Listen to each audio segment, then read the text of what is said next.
Hello दोस्तों, welcome to Chetna classes. Learn Marathi with easy explanation in Hindi. आप सीखने जा रहे हैं मराठी अक्षर Bharti standard 10th English medium. आज का हमारा टॉपिक है चैप्टर नंबर 6 चूड़ी वाला, जिसे जयश्री रुईकर जी ने लिखा है। इनका जन्म 1939 को हुआ था।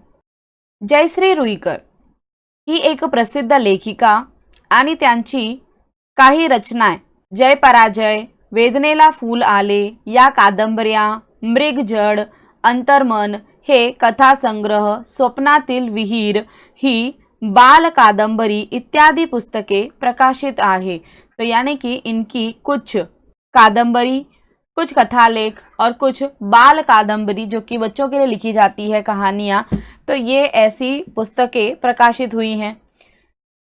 प्रस्तुत पाठात कुष्ठरोग्यांची वसाहत निर्माण करणारे डॉक्टर शिवाजीराव उर्फ दाजी साहेब पटवर्धन यांच्या अमरावती येथील तपोवनामध्ये संक्रांत आणि ज्येष्ठ पौर्णिमेला कुष्ठरोगी स्त्रिया आणि मुलींना बांगड्या भरण्याच्या अब्दुलच्या संवेदनशील वृत्तीचे वर्णन केले आहे।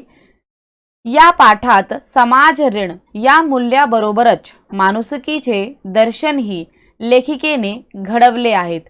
तो इस पाठ में हमें क्या बताया गया है? तो बेसिकली यहाँ पे ये बताया गया कि कुष्ठ रोगियों की एक बस्ती है, यानी कि वहाँ पर ये कुष्ठ रोगी रहते हैं, जिसे किसने निर्माण किया है? डॉक्टर शिवाजी राव, और इनका जो शॉर्ट नेम है वो दाजी साहेब भी हैं, दाजी साहेब पटवर्धन। तो इन्होंने एक बस्ती का निर्माण किया था जहाँ पर कुष्ठ रोगी रहते थे, जिनमें स्त्रियां और मूली यानी कि कुछ लड़कियां रहती थी। तो इन लोगों के लिए जो बस्ती तैयार की गई थी उसका नाम था तपोवन, जहाँ पर मकर संक्रांति और ज्येष्ठ पूर्णिमा यानी कि वट पूर्णिमा के दिन इन कुष्ठ रोगी स्त्री और मूली बाड़ को चूड़ी पहनाने का काम अब्दुल को दिया गया था, और अब्दुल ने इसे बहुत ही संवेदनशील तरीके से निभाया है। यानी कि इसने यहाँ पर उसने समाज के प्रति जो उसकी कुछ जिम्मेदारियाँ थी, यानी कि सोशल रिस्पॉन्सिबिलिटीज़ को पूरा किया है, और इससे मिलने वाले अनुभव को, यानी कि जो खुशी अब्दुल को मिलती थी जब वो कुष्ठ रोगी स्त्री और बच्चों को खुश करने के लिए उनके मन पसंदीदा रंग की चूड़ियाँ उन्हें पहनाते थे, तो उस वक्त जो इनके दिल में एक सेटिस्फेक्शन होता था, इस सेटिस्फेक्शन को यहाँ पर लेखिका जयश्री रुईकर ने आपको बताया है। तो यहाँ पर इनके कुछ नीति मूल्य के बारे में और मनुष्यता के बारे में, यानी कि अब्दुल के अंदर की जो मनुष्यता थी उनके दर्शन यहाँ पर दिखाए गए हैं कि अब्दुल किस तरीके से सिर्फ अपने बिजनेस या अपने फ़ायदे के बारे में न सोचकर समाज के लिए, समाज के प्रति अपनी जो जिम्मेदारियां हैं उसको किस प्रकार भली भांति वो पूरी करता है इस चैप्टर में। आइए चलिए मिलते हैं अब्दुल से। अब्बा जान, आज मत जाओ ना तपोवन को। यहाँ पर अब्दुल का बेटा वो अपने पिताजी से कहता है, यानी कि अब्दुल से कहता है कि अब्बा जान आज तपोवन को मत जाओ। तो वो कहते हैं क्यों बेटे? जाने देना अनवर। तो वहाँ पर उनकी मम्मी ये कहती है कि अनवर जाने देना, काही बोलून फ़ायदा आएगा। तो बोलती है कुछ बोलकर फ़ायदा है क्या? उन्हें अगर रोकोगे तो भी वो रुकने वाले तो है नहीं। तो आजचा दिवस म्हणजे तर त्यांच्यासाठी पर्वणीच। तो उनका कहना है, उनकी वाइफ जो है वो थोड़ी सी चिड़ी हुई रहती हैं अब्दुल से, क्योंकि वो चाहती हैं कि अब्दुल पर्व त्यौहार के दिन चूड़ी बेचे मार्केट में, न कि तपोवन को जाए। बट फिर भी वो अपनी वाइफ की बात को न सुनकर हमेशा तपोवन को चले जाते हैं, और जिस चीज़ को लेकर उनकी वाइफ उनसे नाराज़ रहती है। तो बच्चों, यहाँ पर अब्दुल की वाइफ उन्हें ताना देते हुए अपने बेटे अनवर से कहती हैं कि आज का जो दिन है वो उनके लिए पूरा पर्व से कोई कम है क्या? यानी कि एक आनंदमय त्योहार है इनके लिए। आज का दिन कैसा है? पर्वणीच, यानी कि आनंदमय त्योहार। एवढं काय आहे त्या तपोवनात कोण जाने। फिर वो कहती है न जाने ऐसा क्या है उस तपोवन में जो वो हर त्योहार के दिन वहाँ पहुँच ही जाते हैं। अब्दुलची बायको सन्नू नाराजीच्या सुरात आपल्या मुलाची समजूत काढत म्हणाली। तो अब्दुल की जो वाइफ है शन्नू, ये उनसे नाराज थी। क्यों नाराज थी बच्चों, मैंने आपको बताया, ठीक है, क्योंकि वो नहीं चाहती हैं कि अब्दुल तपोवन को जाए, तो इसीलिए नाराजगी के स्वर में अपने बेटे को समझाते हुए वो इस प्रकार से कहती है, मी लवकर येईन बेटा। तो इतने में अब्दुल अपने बेटे से कहते हैं, मैं जल्दी ही आऊँगा बेटा। आपल्या वडिलांचे हे बोलणे ऐकून अनवर खेळायला निघून गेला। तो पापा ने जब कहा कि बेटा मैं बहुत जल्दी आ जाऊंगा, ये सुनकर अनवर अब खेलने के लिए चला जाता है। आज संक्रांत, त्यात मंगळवार, कितीतरी बायका बांगड्या भरायला आणि देवीच्या दर्शनाला येतील आणि आपलं दुकान बंद। यहाँ पर अब्दुल की वाइफ शन्नू कहती है कि आज एक तो मकर संक्रांत है, यानी कि जो हम 14 जनवरी को सेलिब्रेट करते हैं मकर संक्रांत, जिसे कहीं कहीं पर खिचड़ी त्यौहार या लोहरी के त्यौहार के नाम से जाना जाता है। त्यात मंगळवार, और उस पर भी आज का दिन कौन सा है, मंगलवार है। तो कितीतरी बायका बांगड्या भरायला आणि देवीच्या दर्शनाला येतील। तो कितनी सारी औरतें इस दिन मकर संक्रांत और ऊपर से मंगलवार का दिन होने के कारण कितनी सारी औरतें चूड़ी पहनने के लिए आएंगी, देवी के दर्शनों के लिए आएंगी, और उस पर भी हमारी दुकान बंद होगी। और यहाँ पर वो कहती हैं कि रघु भैया, जो कि अब्दुल की दुकान के बगल में ही रघु भैया की दुकान है, तो वो कहती हैं कि रघु भैयाचा धंदा तेजीत चालणार आज, आणि उद्या लगेच नवीन वस्तू येईल रघु भैयाच्या घरात, आणि तुम्ही। तो इस पे सन्नू कहती है कि रघु भैया का धंधा, क्योंकि आपकी दुकान तो बंद होगी और रघु भैया का धंधा बहुत तेजी से चलेगा, और साथ ही अगले ही दिन उनके घर में एक नई वस्तू आएगी, और तुम, आप तो ऐसे ही हो, तो तुम ही जाऊन बसा त्या तपोवनात। तो वो से गुस्से के स्वर में कहती है कि आप जाओ वहीं पर तपोवन में, सन्नू चुप बैठ अभी। तो उस पे अब्दुल कहते हैं, शन्नू तुम अभी चुप बैठो। एका हातात बांगड्यांची पेटी आणि एका हातात पिशवी घेऊन अब्दुलने पायात चप्पल सरकवल्या। वाइफ के साथ नोकझोंक होती रही, और इतने पर भी अब्दुल नहीं रुके, क्योंकि अब्दुल को तपोवन जाना ही था। तो उन्होंने अपने एक हाथ में बांगड़ी की पेटी और दूसरे हाथ में एक थैली ले, जो कि तपोवन के लोगों के लिए कुछ सामान जिसमें रखा गया था, वो थैली उठाई और चप्पल पहनने की शुरुआत कर दी। हे बघा, रस्त्यांना कोणी भेटलं तर सांगू नका तपोवनात जातो म्हणून। इतने पर भी सन्नू कहती है कि ये देखो, रास्ते में अगर आपको कोई मिले तो उन्हें मत बोलो कि आप तपोवन को जा रहे हो, धंद्यावर परिणाम होतो त्याचा, समझलं। तो वो कहती हैं कि आपके इस तरीके से कहने पर कि मैं तपोवन में जा रहा हूँ, क्योंकि तपोवन में कौन रहते हैं, सिर्फ कुष्ठ रोगी रहते हैं, तो अगर वो ऐसा कहते हैं कि मैं तपोवन में जा रहा हूँ, तो इसका परिणाम क्या होता है, उनके बिजनेस यानी कि उनके धंधे पर पड़ता है। तो ऐसा उनकी वाइफ कहती है कि अगर आप जा रहे हो, रास्ते में कोई मिले तो उनसे मत कहना कि आप तपोवन को जा रहे हो। अब्दुल ने एक बार तिच्याकडे बघितले।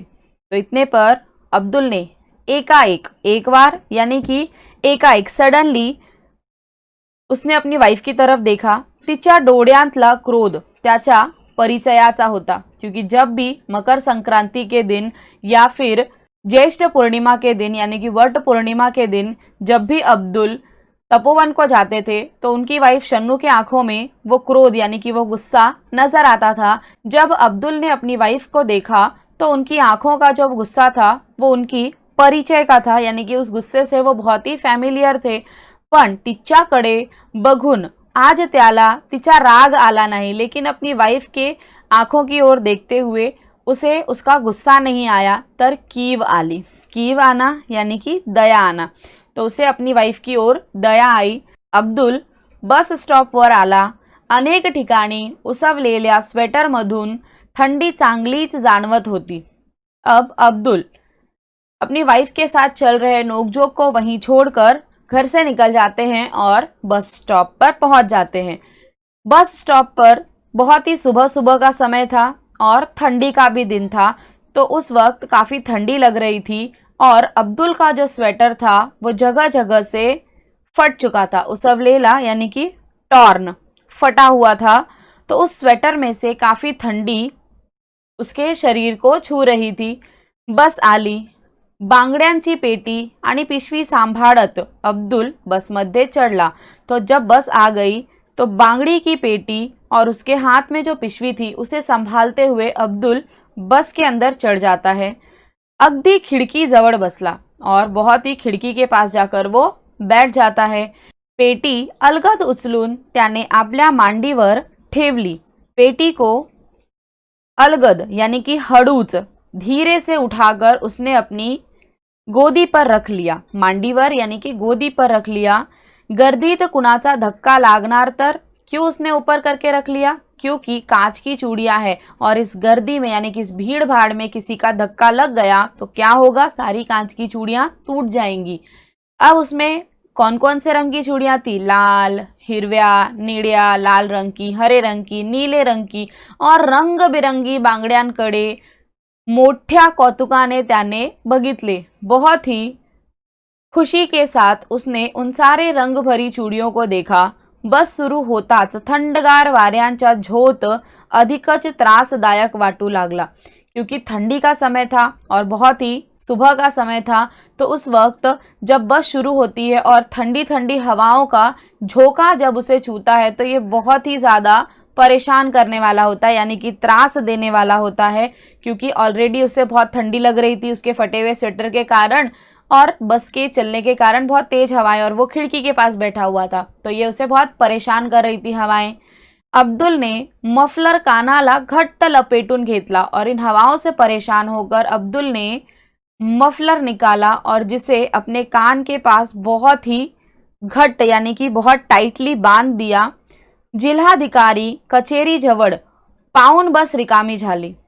जिला अधिकारी के ऑफिस के पास, कचेरी यानी कि ऑफिस, तो जिला अधिकारी के ऑफिस के पास लगभग 3/4 बस खाली हो जाती है, यानी कि लगभग कुछ ही पैसेंजर रह जाते हैं और सारी बस खाली हो जाती है। तपोवनाकडे कौन जातोय कशाला? तो तपोवन तो कुछ रोगियों की जगह है, तो कहते हैं वहाँ कौन जाता है और किस लिए, वहाँ भला किसी का क्या काम। जेम तेम 5-6 उतारू राहिले बसमध्ये, तो किसी तरह से बस 5-6 ही पैसेंजर बस में रह गए थे। तपोवनाच्या त्या गोलाकार कमानीकडे अब्दुलचे लक्ष गेले। तपोवन का जो एंट्रेंस था वो गोलाकार था और उस एंट्रेंस बोर्ड की तरफ अब्दुल का ध्यान गया। गेल्या 6 महिन्यात केवढी फुलली आहे तिच्यावरती वेल, तो उस जो बोर्ड था, एंट्रेंस का जो बोर्ड था, उसके ऊपर से एक क्लाइंबर लगा हुआ था जो कि पिछले 6 महीने पहले जब वो आए थे तो काफ़ी छोटी सी थी वो वेल, लेकिन अब जब वो आए हैं तो 6 महीने के बाद देख रहे हैं कि काफ़ी बड़ी हो चुकी है ये वेल। मागे आलो तेव्हा जेम तेम हाथ भर होती, यानी कि जब पिछली बार वो आए थे तो किसी तरह से वो कुछ 1 हाथ भर ही थी, जो कि आज बहुत बड़ी हो गई है। तो अब्दुल गेट जवळ आला आणि लहान लहान मुलींनी एकदम गलका करायला शुरुआत केली। तो अब्दुल जब गेट के पास आ जाते हैं, जहाँ से उसका एंट्रेंस था, वहाँ पर जब अब्दुल गेट के पास आ जाते हैं तो छोटी छोटी बच्चियाँ आकर अपने आप आवाज़ करने लग जाती है कि चूड़ी वाला आला, चूड़ी वाला आला, यानी कि चारों तरफ आवाज़ उठ जाती है कि चूड़ी वाला आया। आंब्यांच्या झाडाखाली असलेल्या चौथऱ्यावर अब्दुल बसला। तो अब्दुल जैसे ही वहाँ पर एंट्री लेते हैं तो आम का एक पेड़ है, उस पेड़ के नीचे एक चबूतरा बना हुआ है, यानी कि वो एक प्लेटफॉर्म बना हुआ है, जिस प्लेटफॉर्म पर जाकर अब्दुल बैठ जाते हैं आणि क्षणातच सारा काम धंदा सोडून स्त्रियांची गर्दी अब्दुलच्या आजूबाजूला जमली और सारा काम धंधा छोड़कर सारी स्त्रियां, क्योंकि उन बच्चों ने आवाज़ लगाई थी कि चूड़ी वाला आया, तो इस चीज़ को सुनकर सारी स्त्रियां अपना काम धंधा छोड़कर सब अब्दुल के आजू बाजू में जमा हो जाती है और सारी स्त्रियां अपने अपने मनपसंद रंगों की चूड़ियों की डिमांड करने लग जाती हैं। कोई कहता है त्या लाल रंगाच्या मला, मुझे वो लाल रंग की दीजिए, त्या हिरव्या मला, तो कोई कहता है मुझे वो हरे रंग की चूड़ियाँ दीजिए। तो चूड़ी वाले से इस प्रकार से वो अपनी मनपसंद चूड़ियों की डिमांड करती हैं। माझ्यासाठी आरसा आणला, तो मागच्या वेळी मी सांगितलं होतं ना, तो कोई स्त्री कहती है कि मैंने पिछली बार आपको कहा था ना कि मेरे लिए आपने आईना लाया क्या? आरसा यानी कि आईना, मिरर, तो आपने क्या मेरे लिए आईना लाया है क्या? तो इस तरीके से अब्दुल के चारों ओर लोगों की भीड़ जमा हो जाती है।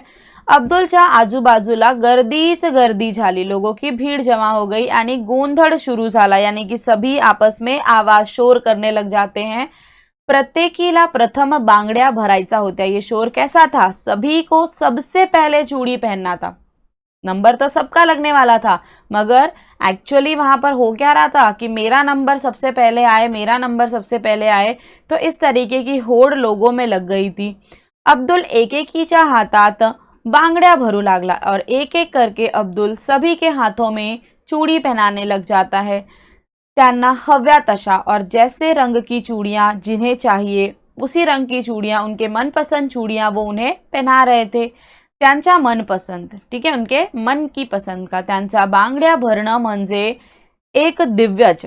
अब कुछ रोगियों को जहाँ कोई हाथ भी नहीं लगाता वहां पर उनका हाथ पकड़कर उन्हें चूड़ी पहनाना ये एक अलग ही था, यानी कि एक बहुत ही ग्रेट टास्क था जो कि अब्दुल कर रहे थे। यानी कि अब्दुल जैसा इंसान जो दिल से लोगों की सेवा कर रहे थे, तो ये एक बहुत ही ग्रेट काम होता था जिसे अब्दुल निभा रहे थे। पण अब्दुलला ती कला साधली होती, लेकिन अब्दुल को ये स्किल बहुत अच्छे से आ चुका था कि किस तरीके से वो इन कुष्ठ रोगियों के लिए कुछ अच्छा कर सकते थे, उनके जीवन में खुशी के कुछ पल ला सकते थे।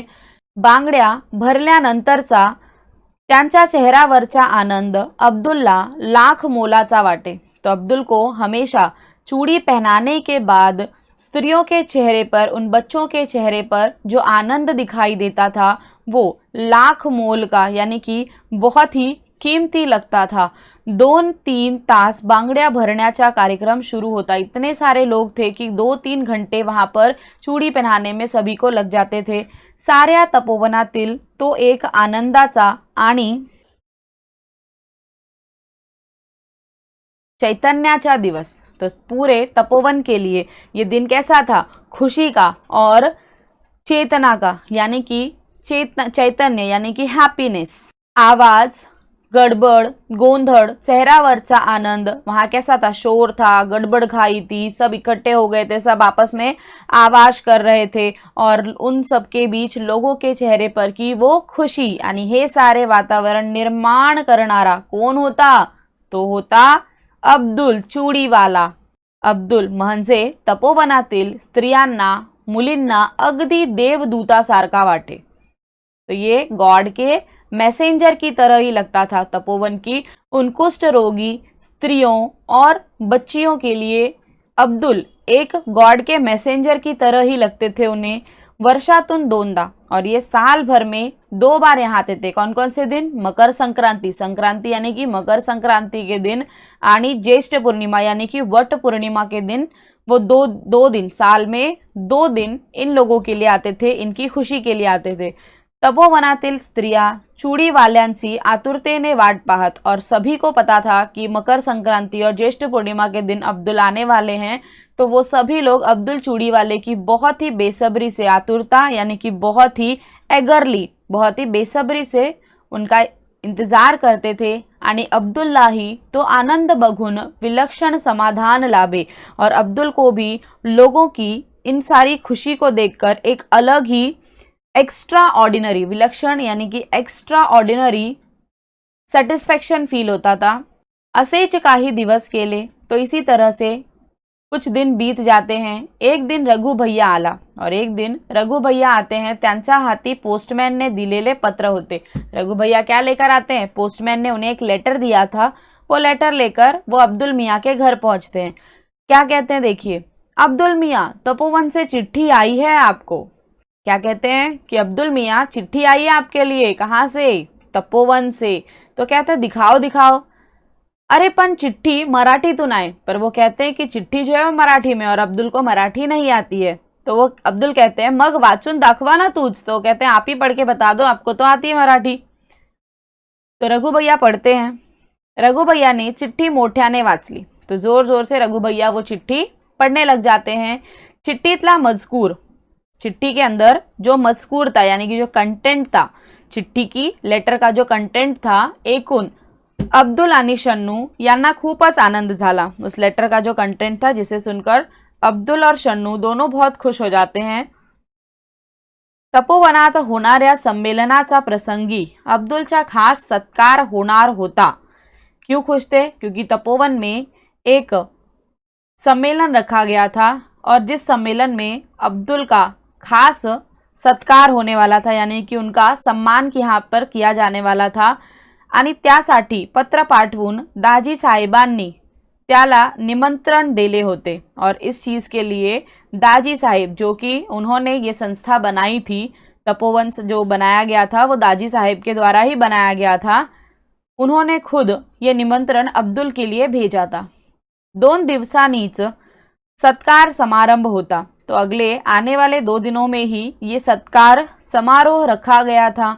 कधीही लाभणार नाही असे सत्काराचे भाग्य त्यांचा वाटल्याला आले होते। आप सभी ने देखा होगा कि सम्मान सत्कार ये किसी बड़े ऑफिसर या फिर किसी बड़े मंत्री नेता वगैरह के लिए किया जाता है। चूड़ी वाले जैसे किसी छोटे इंसान के लिए ऐसा कोई कार्य नहीं किया जाता है, लेकिन अब्दुल ने अपने लिए न सोचकर दूसरों की खुशी के लिए जो कार्य किया था, इस कारण दाजी साहेब ने उनका सम्मान करने के लिए एक समारोह रखा था और इसीलिए वो एक अलग ही खुशी उन्हें मिल रही थी कि कभी भी न मिलने वाला लाभनार, यानी कि जो चीज़ कभी भी नहीं मिलने वाला था उन्हें, वो सत्कार उनके भाग्य में, उनके किए हुए कार्यों की वजह से उनके भाग्य में आया है। पत्र आल्यापासून तो त्याच आनंदात होतो। जब से उसे ये लेटर मिला था तब से ये उसी खुशी में थे। पुन्हा पुन्हा तो स्वतःला विचारत होता। बार बार वो खुद से ये क्वेश्चन करते थे की सत्कार करण्याएवढे मी काय केले आहे तपोवनासाठी। खुद ही पूछते थे कि सत्कार हो मेरा, ऐसा मैंने क्या कर दिया इस तपोवन के लिए। बार बार उनके मन में ये क्वेश्चन वो खुद से करते थे। अब्दुल तपोवनात आला तेव्हा कार्यक्रम शुरू झाला होता। तो अब्दुल जब तपोवन में आते हैं उस वक्त तक कार्यक्रम शुरू हो चुका था। स्टेजच्या समोर बाजूला मांडलेल्या कुर्स्यांवर काही निमंत्रित पाहुणे मंडली बसली होती। तो स्टेज के सामने और बाजू की ओर कुर्सियां बिछाई गई थी मांडलेल्या कुर्सियांवर। तो उन कुर्सियों के ऊपर जो इनवाइटेड गेस्ट थे, पाहुणे मंडली, तो जो गेस्ट थे वो सारे बैठे हुए थे। अब्दुलला त्यांचा बरोबर बसायला संकोच वाटला। तो अब्दुल वहाँ पर बहुत ही हेजिटेटेड फील करता है और वहाँ उन लोगों के सामने कैसे बैठे, इस तरीके से उसके मन में ये हेजिटेशन था। तो तसाच उभा राहिला, इसीलिए वो वैसे ही खड़ा रहा साइड में। तेवढ्यात खुद दाजी साहेबांनीच त्याला बोलावून जवळच्या कुर्सीवर बसायला लावले। तो उतने में ही दाजी साहेब ने खुद पर्सनली उन्हें अपने पास बुलाकर अपने पास की कुर्सी पर बिठाया। सत्कार समारंभाच्या कार्यक्रमाला शुरुआत झाली और अब यहाँ पर सत्कार यानी कि सम्मान करने वाले इस कार्यक्रम की शुरुआत हो गई। शुरुआतीचे अध्यक्षांचे स्वागत, तो सबसे पहले जो चीफ गेस्ट आए थे उनको वेलकम किया गया वगैरह। ये सारा कुछ औपचारिक होने के बाद, यानी कि औपचारिक झाल्यावर दाजी साहेबांनी बोलायला शुरुआत केली। तो सारी फॉर्मेलिटी, सभी को वेलकम वगैरह करने के बाद अब दाजी साहेब का स्पीच शुरू होता है। अब्दुल बघतच राहिला। तब जब दाजी साहेब ने बोलना शुरू किया तो अब्दुल उस वक्त देखते ही रहा। 84 वर्षांच्या वृद्धांचा ठाटपणा, क्या देख रहे थे वो, 84 इयर्स के ओल्ड मैन, किस तरीके से उनका ठाट है। उच्च सड़सड़ित देह यष्टि, तो उनकी जो बॉडी है वो कैसी थी, बहुत ही हाइटेड थे, यानी कि उनका जो फिजिक है वो 84 इयर्स में भी काफ़ी अच्छा था। तेज पुंज चेहरा, बहुत ही ग्लोइंग सा उनका फेस था। गौर वर्ण, और बहुत ही गोरे थे वो, ब्राइट थे। पांढरे स्वच्छ धोतर, और उन्होंने वाइट कलर का साफ सुथरा धोती पहना हुआ था। त्यावर बंद गळ्याचा कोट, और उसके ऊपर भी कैसा था, बंद गले का कोट। आप यहाँ पर नीचे इमेज में देख सकते हैं। तो इस प्रकार कुछ दाजी साहेब का लुक था। आणि डोक्याला केसरी फेटा, तो ये जो ऑरेंज कलर की उन्होंने एक पगड़ी बांधी हुई है, केसरी फेटा। या वयातही आवाजातला खणखणितपणा, और इस एज में भी जो उनकी वॉइस थी वो बहुत ही लाउड और क्लियर थी। तो आवाज़ कैसी थी उनकी, लाउड एंड क्लियर। आणि बोलण्यातली एठ, और उनके बोलने में जो एटीट्यूड था, यामुळे अब्दुल भारावून बघत राहिले। तो यानी कि इस चीज़ को अब्दुल बहुत ही मन से देख रहे थे। दाजी साहेब बोलत होते और दाजी साहेब बोलते जा रहे थे और अब्दुल उन्हें सुन रहे थे, देख रहे थे। रामानं सेतु बंधन केले, तो दाजी साहेब क्या कह रहे थे कि राम भगवान ने सेतु बनाया, उन्होंने एक ब्रिज बनाया। पण त्यासाठी अनेकांचा हाथभार लागला। पर ये जो ब्रिज बना था वो अकेले राम भगवान ने नहीं बनाया था, उनके साथ काफ़ी सारे लोगों का हाथभार यानी कि काफ़ी सारे लोगों का सपोर्ट था। अगदी लहानशी खार, एक छोटी सी स्क्विरल, एक स्क्विरलने बी पण तिनं सुद्धा आपल्या शक्तीप्रमाणे सेतु बंधनाला मदत केली। एक स्क्विरल, एक छोटी सी गिलहरी, जो उसने भी इस सेतु बंधन में यानी कि इस ब्रिज को बनाने के लिए, इस पुल को बनाने के लिए राम भगवान की जितनी हो सकती थी अपनी कैपेसिटी के हिसाब से हेल्प की। तशीच मदत या तपोवनासाठी देणाऱ्या काही व्यक्ती आम्हाला सुदैवाने लाभल्या आहेत। तो वो कहते हैं कि उसी प्रकार की मदद इस तपोवन के लिए देने के लिए कुछ व्यक्ति हमें सुदैव से यानी कि हमारे अच्छे भाग्य के कारण ही हमें मिले हैं। संक्रांतीला आणि ज्येष्ठ पौर्णिमेला बांगड्या भरण्याचा प्रस्ताव जेव्हा समोर आला होता तेव्हा अनेक बांगडीवाल्यांना भेटून इथं येण्याबद्दल विनंती केली, पण कुणीही माझ्या विनंतीचा स्वीकार केला नाही। अब्दुल मियांनी मात्र स्वतःहून इथं येण्याचा आश्वासन दिलं आणि दरवर्षी न चुकता अब्दुल मियाँ इधर येता है। तो अब्दुल मियाँ ही सिर्फ वो थे जो खुद ही आगे आकर उन्होंने ये आश्वासन दिया, ये वादा किया कि वो हर साल यहाँ आएंगे और हर साल बिना भूले अब्दुल मियाँ यहाँ पर आते थे। येथील भगिनींच्या जीवनात आनंदाचा वर्षाव करतात और यहाँ पर जो भगिनी यानी कि जो सिस्टर्स यहाँ पर हैं, जो बहनें हैं यहाँ पर, उनके जीवन में आनंद की वर्षा, खुशी की वर्षा वो करते हैं। वर्षातले 2 दिवस तपोवनात अतिशय आनंदाचे आणि उत्साहाचे असतात। वो कहते हैं कि साल में 2 दिन तपोवन के लिए बहुत ही खुशी का दिन होता है, एक उत्साह, एक त्यौहार का दिन होता है। कुठल्याही मोबदल्याची अपेक्षा न करता अब्दुल मियाँ न बोलावता दरवर्षी येतात। किसी भी प्रकार का उन्हें रिटर्न में कुछ मिले, मोबदला यानी कि कोई कुछ रिटर्न में उन्हें मिले, इस चीज़ को सोचे बिना ही वो हर साल बिना बुलाए यहाँ पर आ जाते हैं। तपोवनातील स्त्रिया, मुलीबाळी त्यांच्या येण्याकडे डोळे लावून बसलेल्या असतात और तपोवन में रहने वाली जितनी भी स्त्रियां हैं, बेटियां हैं, वो सारे लोग क्या करते हैं, आस लगाए बैठे रहते हैं कि अब इन 2 त्योहारों पर चूड़ी वाला अब्दुल मियाँ आने वाले हैं। अब्दुल मियाँचे हे समाज कार्य ही मानव सेवा खरोखर फार फार मोठी आहे। यानी कि अब्दुल मियाँ ने ये जो सोशल वर्क किया है, जो समाज सेवा की है, मनुष्य के लिए जो मनुष्यता दिखाई, ये सचमुच में बहुत ही बड़ी बात है, अनमोल आहे आणि म्हणूनच आज त्याचा सत्कार करण्याचा ठरवले आहे और ये बहुत ही अनमोल है, इसीलिए आज इनका सम्मान, इनका सत्कार करना है, इस प्रकार से हमने डिसाइड किया है। तेव्हा त्या सत्काराचा स्वीकार अब्दुल मियांनी इथं येऊन करावा। तो इसलिए अब इस सत्कार को स्वीकार करें, यहाँ स्टेज पर अब्दुल मियाँ अब यहाँ पर आ जाएं। तो इस तरह से कहते हुए दाजी साहिब ने अपनी स्पीच को एंड किया। अब अब्दुल स्टेज पर चढ़ा। अब्दुल जो है अब कहाँ पे जाते हैं, स्टेज पर पहुँच जाते हैं। दाजी साहिबांनी फुलांचा गुच्छ, आप यहाँ पे देख रहे हैं कि दाजी साहिब जो है अब्दुल मियाँ को फूलों का एक गुच्छा देते हैं और साथ ही यहाँ पे टेबल पे वहाँ की स्त्रियों और बच्चों के द्वारा तैयार किया हुआ एक फ्लावर पॉट है, फुलदानी। तपोवनातील लोकांनी तैयार केलेली सुंदर फुलदानी त्याला दिली और वो एक फ्लावर पॉट उनको दिया गया। टाळ्यांचा कडकडाट झाला और लोगों ने तालियां बजाई। अब्दुल अतिशय भारावून गेला और ये सब देखकर अब्दुल का मन भर आया। त्यांनी चटकन दाजी साहेबांच्या पायांना स्पर्श केला। बराच उसीर झाला होता और फटाक से उन्होंने दाजी साहेब का पैर छुआ और काफ़ी देर हो चुकी थी ये सभी पूरे सम्मेलन में, ये पूरे कार्य में। अमरावतीहून आलेली निमंत्रित मंडली मोटारीतून जाणार होती और अमरावती से आई हुई जो निमंत्रित मंडली थी यानी कि जो गेस्ट थे वो सभी अपने मोटर कार से जाने वाले थे। दाजी साहिबांनी अब्दुल्ला त्यात बसवले और उन सभी से कहकर दाजी साहिब ने उस कार में अब्दुल को भी बिठवा दिया।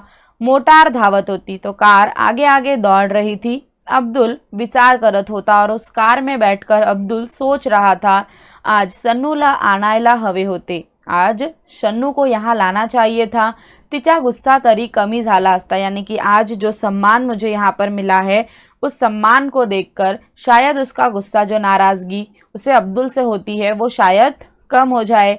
आकाशात अष्टमीचा चंद्र हसत होता और आसमान में अष्टमी का खिला हुआ चांद हंस रहा था। आकाश मेघ रहित नीड़या नितड़ाई ने नटले होते और आसमान जो था वो मेघ रहित यानी कि क्लाउडलेस था और नीले रंग का बहुत ही क्लियर, बहुत ही साफ सुथरा सा दिख रहा था। वातावरण अंतर्बाह्य प्रसन्न वाटत होते। तो बाहर का भी वातावरण बहुत खुश था और अब्दुल के मन का वातावरण भी बहुत ही प्रसन्न यानी कि खुश था। अंबा देवीच्या चौकात मोटार थांबली। तो वो कार कहाँ पर रुकती है? अंबा देवी के चौक पे रुकती है। अब्दुल खाली उतरला, वहाँ पर अब्दुल उतर जाता है। घरी आला अब्दुल येताच शन्नू उठली। जैसे ही अब्दुल घर आते हैं शन्नू जग जाती है। थाळीत चपाती आणि वांग्यांची भाजी घेऊन तिने थाळी अब्दुल समोर ठेवली। थाली में उसने रोटी और बैंगन की सब्जी रखकर और उसे थाली अब्दुल के सामने रख दी। अब्दुल एखाद्या अपराध्यासारखा मान खाली घालून जेवू लागला। तो अब्दुल किसी अपराधी की तरह यानी कि अब्दुल किसी क्रिमिनल की तरह, मानो कि उसने कोई गुनाह किया हो, इस प्रकार से वो अपना सर नीचे करके खाना खाने बैठ जाते हैं। तू नहीं खाएगी? तो वो अपनी वाइफ से पूछते हैं क्या तुम नहीं खाओगी? तो वो कहते नहीं, जी नहीं चाहता खाने को। तो कहते मेरा मन नहीं कर रहा है खाने को। पूछते हैं अनवर ने खाया? अनवर जेवला? तो कहती है जेवला पण खिम्यासाठी हट्ट धरून बसला होता। हाँ, अनवर ने खाना तो खा लिया पर वो खीमा खाने के लिए ज़िद कर रहा था। खीमा जो कि बहुत महंगा होता है और अब्दुल की स्थिति उस प्रकार की नहीं है कि वो हर रोज़ उन्हें नॉनवेज खाना खिला सके। तो वो इसी वजह से वाइफ कहती कि बैंगन की सब्जी बनी थी जो कि अब्दुल खीमे की ज़िद कर रहा था। अब्दुलच्या हातातला घास हातच राहिला। तो अब्दुल के हाथ में जो खाना था वो उसके हाथ में ही रह गया। एकाएकी जेवणाची इच्छाच मरून गेली और एक अचानक से ही खाने की इच्छा ही खत्म हो गई। तोंडात घास घोड़ू लागला और जो उसने अपने मुंह में एक बाइट लिया हुआ था वो अपने मुंह में ही बस ऐसे घुमाने लग जाता है, क्योंकि अब उसकी अंदर की इच्छा खाने की बिल्कुल नहीं होती है। पत्नी का वो रूठा हुआ चेहरा देखकर और जो बेटे की जिद थी खीमे के लिए और अपनी गरीबी की स्थिति को देखकर अभी अब्दुल को बिल्कुल खाने की इच्छा नहीं रह जाती है कि वो अपने जीवन में अपने वाइफ की और अपने बच्चे की इच्छा को पूरी नहीं कर पाया। इस चीज़ का दुख उसके मन में होता है। कितीदा का सांगितलं हा धंधा सोडून दूसरा धंधा शुरू करा, पण फिर भी वाइफ कहती है कि कितनी बार आपको कहा कि इस बिजनेस को छोड़कर कोई दूसरा बिजनेस शुरू करो। सन्नूचे पुढचे बोलणे अब्दुल ने ऐकलेच नाही। सन्नू के आगे की कही हुई कोई भी बात अब्दुल ने नहीं सुनी तो चटकन उठला। वो फटाक से उठ गया, हाथ धोऊन अनवरच्या शेजारी येऊन पडला और हाथ धोकर अनवर के पास जाकर वो लेट गया। सन्नूचे बोलणे त्यातला शब्दन शब्द त्याला पाठ होता। सन्नू का कहना उसके शब्द शब्द यानी कि एक एक शब्द अब्दुल को याद हो चुके थे। पाठ होता यानी कि याद हो चुके थे। कितीदा तरी तेज तेज ते बोलून झाले होते, क्योंकि कई बार वही सारी बातें बोल बोल कर हो चुकी थी, इसलिए अब्दुल को शन्नू की हर एक शब्द जो है वो याद हो चुके थे। नवीन धंधा भांडवल नको? तो वो कहता है कि नया धंधा तो कहती हो, पर क्या उसके लिए कैपिटल नहीं लगेगा? भांडवल यानी कि कैपिटल। किसी भी बिजनेस को शुरू करने के लिए सबसे पहले अपने घर से पूंजी लगानी होती है। तो वो कहते हैं कि वो कहाँ से आएगा, कुठून आणणार? तो थोडासा जोराने पण शन्नूला ऐकायला जाईल अशा आवाजात बोलला। तो थोड़ी सी जोर से बोला पर ऐसा कि सन्नू को सुनाई दे सके, उस आवाज में कहता है कि नया धंधा तो कहती हो, लेकिन उस धंधे को शुरू करने के लिए जो कैपिटल लगेगा वो कहाँ से आएगा? पण भांडवलापेक्षाही त्याला अब्बाजान पासून चालत आलेला हा बांगड्याचा धंधा सोडवत नव्हता। लेकिन सबसे बड़ी बात थी, भांडवल से भी ज़्यादा बड़ी बात क्या थी कि उसके पिताजी की तरफ से चला आ रहा ये बांगड़ी का बिजनेस वो छोड़ना नहीं चाहता था। यानी कि ये उसकी खानदानी परंपरा थी, ये उसका पूरे खानदान से, उसके पूर्वजों से चला आया ये बिजनेस था जिसे वो छोड़ना नहीं चाहता था। नवरात्र संपले होते, अब नवरात्र खत्म हो चुका था। त्यात धंदा चांगला झाला। नवरात्र में सभी लोग तैयार होते हैं तो वहाँ पर चूड़ी का धंधा काफ़ी अच्छा हुआ। लोक आता दिवाळीच्या तयारीला लागले होते और सभी लोग जो है नवरात्रि के बाद दिवाली की तैयारी में जुट जाते हैं। रघु भैया ने दुकानाला रंग देण्याचे काम काढले होते। तो दिवाली का वो त्यौहार जब सभी लोग अपने घरों को सजाते हैं तो रघु भैया ने भी अपने दुकान को पेंटिंग कराने का सोचा। अब्दुल दुकानावर आला, त्याचा चेहरा उदास दिसत होता। तो अब्दुल जब दुकान पर आता है तो उसका चेहरा उदास था। रघु भैया ने त्याला आवाज दिला, क्यों आज दुकान नहीं खोलता? तो पूछते हैं क्या बात है भाई, आज दुकान नहीं खोलोगे क्या? नहीं रघु भैया, हे तपोवनाच आता दाजी साहेबांच्या हाती राहिला नाही। तो वो कहते हैं कि नहीं रघु भैया, अब ये तपोवन भी दाजी साहेब के हाथ में नहीं रहा। हे कळलं तेव्हापासून मन नाही लागत धंदा करायला, और जब से मुझे ये बात पता चली है तब से ही मेरा मन धंधे में नहीं लग रहा है, यानी कि बिजनेस में नहीं लग रहा है। आता तपोवनाचं काय होईल रे रघु भैया? तो कहते हैं कि अब इस तपोवन का क्या होगा? जो दाजी साहेब ने बड़े प्यार से इस तपोवन को खड़ा किया था, अब उनके हाथ में ये नहीं रहा, तो अब इसका क्या होगा? केवड़ी मोठी वसाहत, कितनी बड़ी बस्ती है, कितने सारे लोग रहते, किती रोगी, कितने सारे पेशेंट यहाँ पर होते हैं। आता त्यांची कशी काळजी घेतली जाईल रे? तो अब उनके न होने पर किस प्रकार उनका ध्यान रखा जाएगा, इस बात की चिंता अब्दुल को हो रही थी। आणि आयुष्याचं मोल देऊन तन मन धनांना फुलवलेली ती कर्मभूमी सोडण्याच्या कल्पनेने दाजी साहेबांना काय वाटलं असेल बरा। और साथ ही उनके मन में ये विचार आता है कि जिस इंसान ने अपने पूरे जीवन में अपना तन मन धन ये सारी चीज़ें जो है देकर और जिस बाग को खिलाया था, यानी कि जिस तपोवन को बनाया था, जिसे उन्होंने अपनी कर्म भूमि बनाया था, उसे छोड़ने की कल्पना, यानी कि सिर्फ उसे छोड़ने के बारे में सोचने के वक्त ही दाजी साहेब को कैसा फील हुआ होगा, इस चीज़ को सोचकर ही अब्दुल जो है विलक्षण हड़वा हो रहा था, यानी कि बहुत ही दुखी होते जा रहा था कि आखिर दाजी साहेब की क्या फीलिंग होगी जब उन्होंने इतनी मेहनत से जिस कर्म भूमि को बनाया था उसे छोड़ना पड़ा, और किस प्रकार से इस तपोवन की अब देखरेख होगी, वहाँ के रोगियों का कौन ध्यान रखेगा, इस बात से उनका मन बहुत ही दुखी था। देवळातल्या पहारेकऱ्याने 2चे टोले दिले और रात भर इसी चिंता में उन्हें बिल्कुल भी नींद नहीं आई। और उस वक्त मंदिर में जो पहारेकर थे उन्होंने जो है एक अलार्म दिया कि 2 बज रहे हैं। शन्नू घोरत होती, शन्नू बहुत ही गहरे नींद में थी। अनवर भी गाढ़ झोपला होता और अनवर को भी काफ़ी गहरी नींद आई थी। अब्दुल उठला पर अब्दुल को तो नींद ही नहीं आई थी। उतने में अब्दुल बस लेटा हुआ था, बट अभी वो उठ चुका है। अगदी हलकेच, बहुत ही धीरे से, ताकि बाकी लोगों को आवाज़ ना हो सके। कोपऱ्यात बांगड्यांचा पेटीवर ठेवलेल्या पिशवीतील एक एक वस्तू बाहेर काढू लागला और कोने में बांगड़ी की पेटी के ऊपर एक पिशवी रखी हुई थी। उस पिशवी के अंदर, यानी कि उस थैली के अंदर एक एक जो वस्तु रखी गई थी उसे निकालने लगा। क्या क्या था उस थैली में देखिए, पाउडर का डब्बा, रुमाल, रिबिन, पिन, सोनेरी बांगड़ी, साद्या बांगड़िया, नायलॉनच्या बांगड़िया, यानी कि ये सारी वो चीज़ें हैं जो तपोवन की स्त्रियों और बेटियों ने उन्हें अगली बार आने के वक्त लाने को कहा था।